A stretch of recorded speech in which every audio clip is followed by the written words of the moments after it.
Hello Leo, Sun, Moon Rising and Venus signs. Kamusta kayo? Sana po nasa mabuti kayong kalagayan.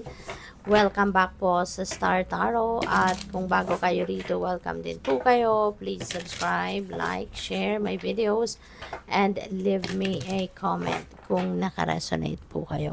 Thank you. Tignan natin kung ano mga messages ni Leo.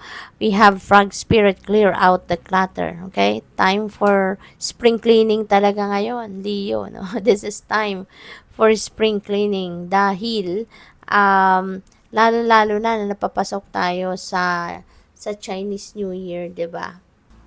And may mga iba sa atin na talagang pagpasok ng lunar year, doon tayo talaga naglilinis, no? Nagde-declutter, hindi lang ng physical space natin, hindi lang ng physical living space natin na nililinis natin, ino-organize natin, kundi yung buhay natin, yung sarili natin, yung katawan natin, 'di ba? Kaya nga, ayan, magliligpit, no, ng buong bahay, magtatanggal ng mga basura, titignan natin, 'di ba, wala na tayong ikikip na mga basura, mga hindi na napapakinabangan, mga gamit na hindi na ginagamit, 'di ba? Kung hindi na talaga 'yan gagamitin, ipamigay, mga gano'n, kung mapapakinabangan pa. Or kung sira na, wag na nating i-keep, 'di ba? Kasi that's bringing you negative energy, yung mga sirang gamit na kinikip pa ninyo, you know. And hindi lang 'yan, no? Hindi lang ang pagde-declutter ng bahay, pagde-declutter ng opisina, ng ano ninyo, ng table ninyo sa office, yung mga gano'n ang gagawin ninyo. Feeling ko pati yung sarili ninyo. You are also going to purify and detoxify, 'di ba? Your physical body, pati na rin yung ano ninyo, pati na rin yung isip ninyo, yung kalooban ninyo, 'di ba? Kung meron pa kayong mga sama ng loob, kung anong mga negative feelings, emotions ninyo, no, and thoughts, feeling ko dito kailangan din ninyo natanggalin. Okay? Para nang sa gayon, you are going to start that lunar year on a clean slate. 'Di ba? Walang sama ng loob, walang galit, yung gano'n.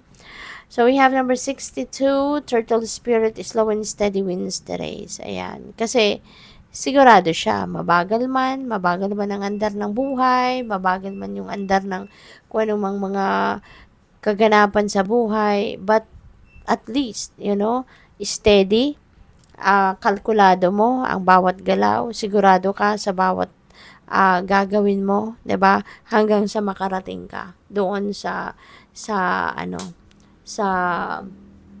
finish line rather than doon sa mga nagmamadali, no? Sa pagmamadali, maraming bulilyasong nangyayari. Pwedeng madapa at hindi na makabangon, or madapa ang tagal makabangon, or kung ano pang mga pwedeng maging sagabal, no, na maaaring ma-encounter. Kaya mas magandang maingat, calculated ang galawan, 'di ba? So para mas makakasiguro na walang masasayang, no, sa bawat galaw na gagawin mo. We have Pig Spirit, use your mind wisely. Okay? Kailangan talaga. Sayang naman, 'di ba, ng utak natin kung hindi natin ito gagamitin ng tama, or hindi natin ito gagamitin sa mabuti, 'di ba? Kaya napakagandang reminder. We have number 3, Armadillo Spirit, set healthy boundaries. All right? It's about time na gawin din ninyo ito, kasi baka kayo ay naaabuso na ng bonggang-bongga ng mga tao sa paligid ninyo. Okay? Yung pagsiset ng boundaries, napakalaking tulong yan sa mga relationships, no? Kasi kapag ikaw ay may limitasyon, kapag alam ng mga tao din sa paligid ninyo, yung limitasyon mo, mas nagpapalakas yan ng relationship ninyo sa bawat isa, 'di ba? Kasi walang pag-aabuso na mangyayari, may respeto sa bawat isa, ginagalang ang desisyon, opinyon ng bawat isa. So mas nakakatulong na mas maging stronger ang inyong relationship. So what else? We have claim your independence with the cat spirit. Okay? Baka ang iba sa inyo dito, no? Hindi kayo malaya, no? Na gawin ang mga gusto ninyong gawin. Maaari kasi na lagi kayong nakadepende, lagi kayong nakasandal sa kung kanino man. Pwedeng naging ganyan kayo, nakasandal kayo lagi. It could be your choice or it could be someone else's choice na kailangan mo lang sundin. Kasi maring may mga decision kayo na hindi, or even sa pagdedesisyon, baka hindi kayo malayang gumawa ng desisyon ninyo. 'Di ba? Meron kayong mga gusto pero hindi rin ninyo naman pwedeng gawin na hindi ina-approve ng kung sino man, no? So, pwedeng may mga ganong ganap dito. But now, you are going to claim your independence. From here on, siguro, you are going to choose life in your own terms na. 'Di ba? Ikaw na yung magdedesisyon para sa sarili mo. Malaya ka nang isipin ang gusto mong isipin, gawin ang gusto mong gawin, yung mga ganon. So, good luck and congrats. We have number 36, Koi Spirit. Koi fish, spirit, there is always enough. Kaya wag ninyong isipin, no, na, sila, nagtagumpay na sila, mayaman sila, mapera sila. So, ako, ano pa makukuha ko?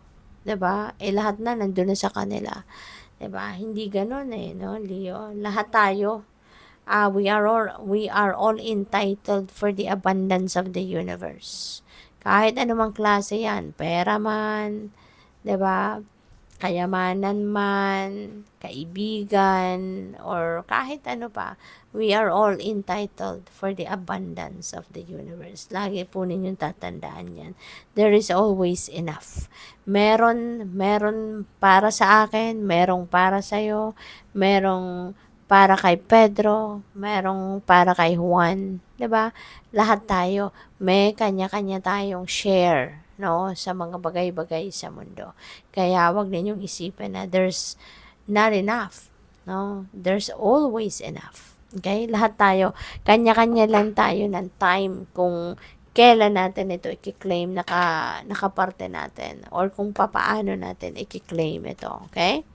So, tingnan natin kung ano pa ang mga messages para sa'yo. We have believe in miracles. Because when you do believe in something, rest assured na yan ay mag-unfold sa buhay ninyo. Magugulat ka na lang, wow, nangyari na. 'Di ba? So, tulad ng mga miracles, no? Miracles do unfold when you believe in it. No? Kung naniniwala ka na may miracles, one day you will see miracles will unfold right before your eyes. Good luck po. Thank you for watching. Love and light. Namaste.